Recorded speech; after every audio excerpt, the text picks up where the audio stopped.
Get your free copy of the complete tutorial at www.teachucomp.com/free. If you're familiar with the SQL language, you can create your own SQL commands, which you can then use as the basis for your reports in Crystal reports. You create the SQL commands in the Database Expert dialog box. Once you have established a data connection to a database, and it's listed in the Available Data Sources list, you can select the Add Command option in the database. You can then click the right pointing arrow button, or just double-click the Add Command option, to launch the Add Command to Report dialog box. This dialog box is where you create the SQL command, which will then serve as the basis for the report. Note that we do not have any way of double-checking the statements created in this dialog box, so you should either write the SQL statements in an external editor and then paste them into the box displayed, or simply get used to manually double-checking your SQL syntax. You can type your SQL command, also called a query, into the large text box provided, and then just click the OK button to submit the query to the database, at which point the SQL syntax is checked. And this is the point at which you will receive an error message if there's a problem with your SQL syntax. So here we could type select, and then the names of the fields from the tables. So employees first name, comma, employees last name, comma, employees title, from employees,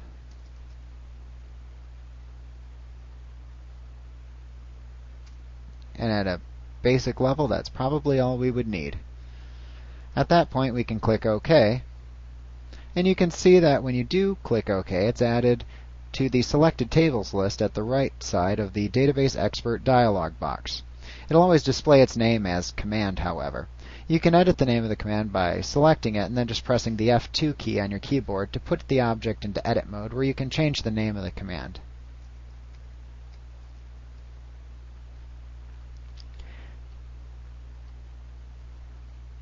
You can then use the command as the data source for the report.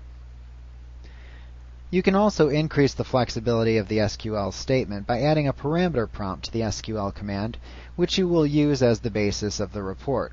And this is typically added to the selection criteria specified after the where clause. This will force the user to specify a selection parameter used for the SQL command when the report is refreshed.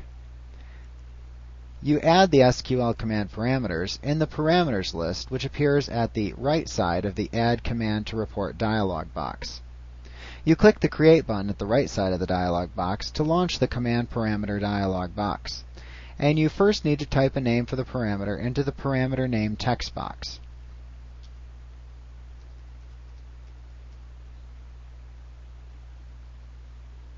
Then type the parameter prompt you want the user to view when refreshing the report data and filling in the parameter value into the prompting text box.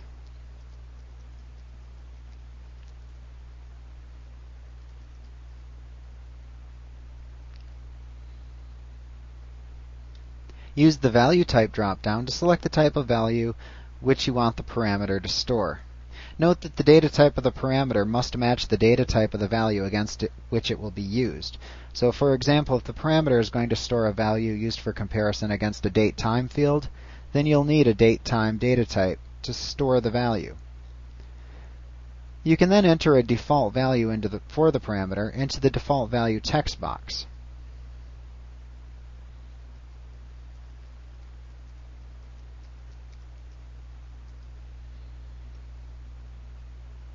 When you're done, click OK to add the parameter into the list of parameters in the parameter list within the Add Command to Report dialog box. So once you have the necessary parameters added to the list, you can then make references to them as you normally would within the context of the SQL command.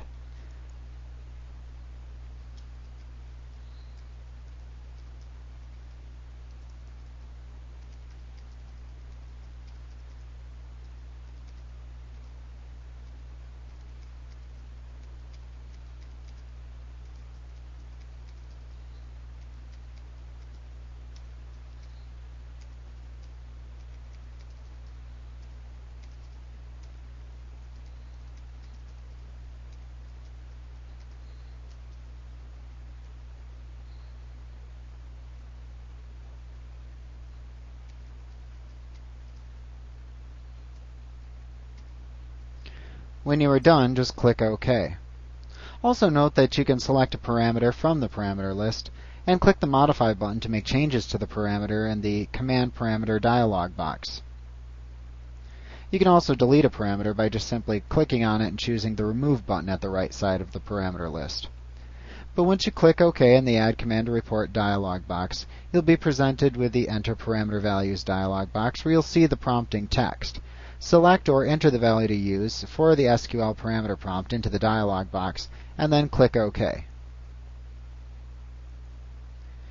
If there's an error message, it will simply let you know when you try to save it.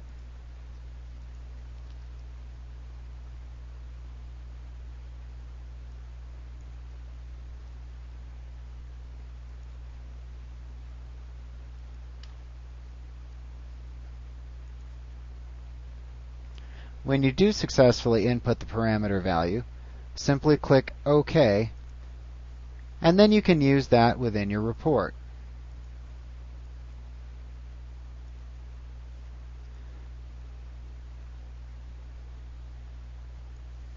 So currently, we are looking at, in the preview, sales representatives. And notice every time you refresh the data, you are asked whether you would like to use the current parameter values or whether you would like to prompt for new parameter values. And once again, you can type in the new value.